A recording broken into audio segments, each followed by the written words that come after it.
Hello viewers. If you are new to the channel, please hit the like and subscribe button and share it with your friends. Also, click on the bell icon so that you get the latest information about the videos that are uploaded. Hello students, welcome back to the new video.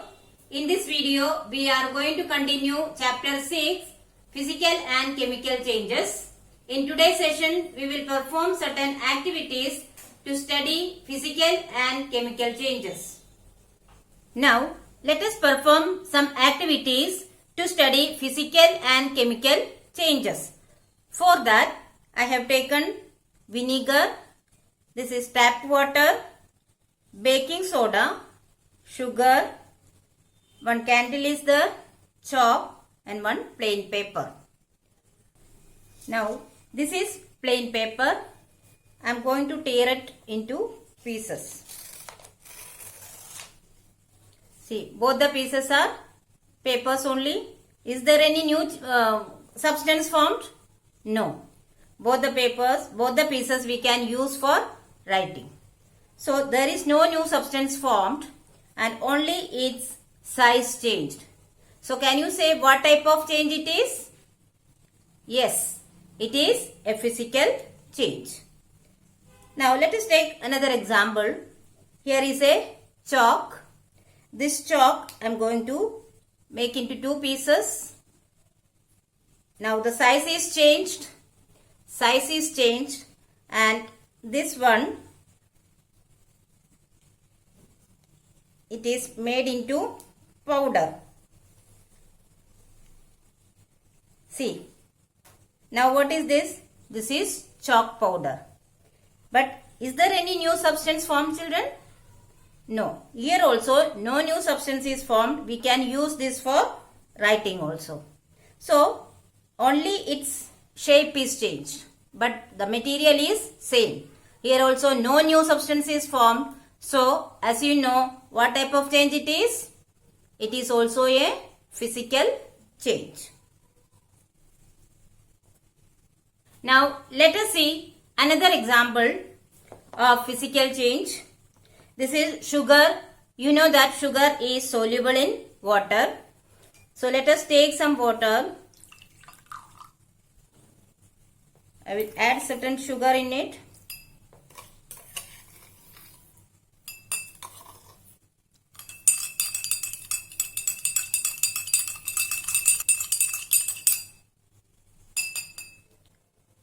See, you can see that sugar is getting dissolved in it. When sugar is completely dissolved, then also the solution of sugar will retain its property, that is sweetness.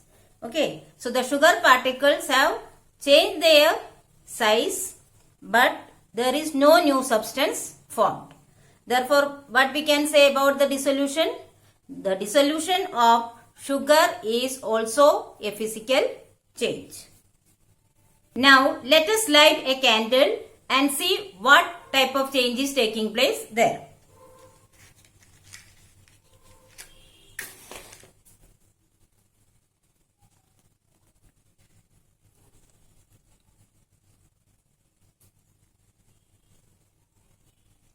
Here you can see the candle is burning and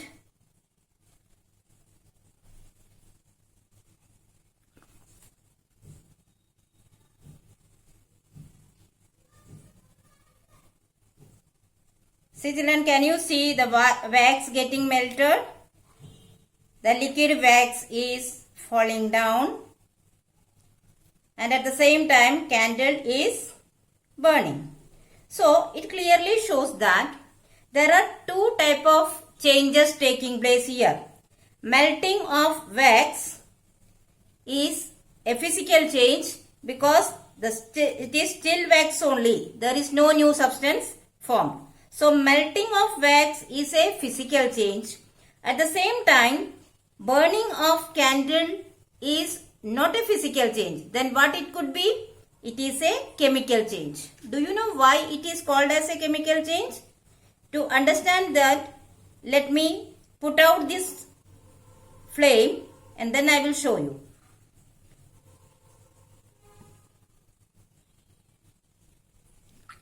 See, here one type of black colored substance is formed. Do you know what is this? This black colored substance is carbon, because wax is made up of hydrocarbon. So when it is burnt, carbon dioxide gas is removed and water vapor is also formed, but both that we cannot see. But carbon, it is the carbon form, it is a new substance. So we can say that burning of candle is a chemical change, whereas melting of wax is a physical change, as there is no new substance formed. If we collect this wax then cool it, we can get back the wax. Now let us perform the activity to show that burning is always a chemical change.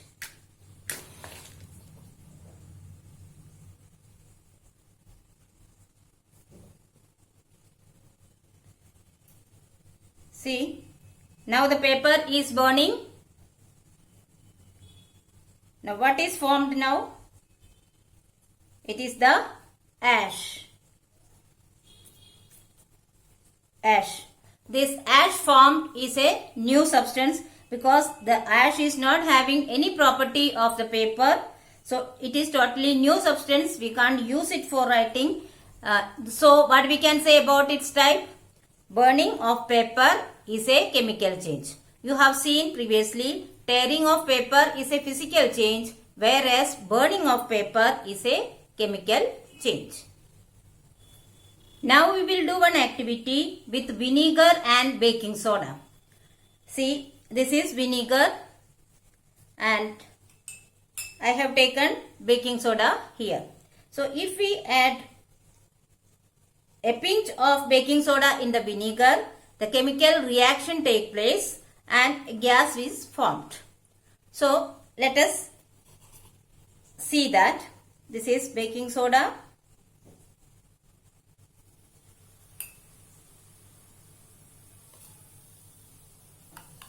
Can you see the bubbles coming out? These bubbles are actually the carbon dioxide gas coming out. So it is an example of chemical change. Why it is a chemical change? Because now the substance that is left out in the glass is not vinegar. It is a new substance and the carbon dioxide gas is released. That is also a new substance. So therefore, dissolution or the reaction between vinegar and baking soda, that is sodium bicarbonate, it is an example of chemical change. Here the gas is evolved.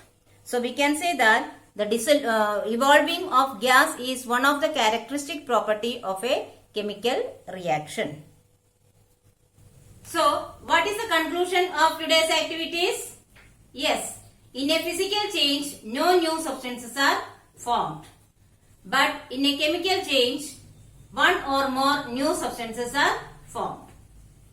So students, I hope you have understood the activities and the properties of physical and chemical changes very well. But still, if you have any doubt, you can write in the comment section. I will surely try to solve it as soon as possible. Thank you.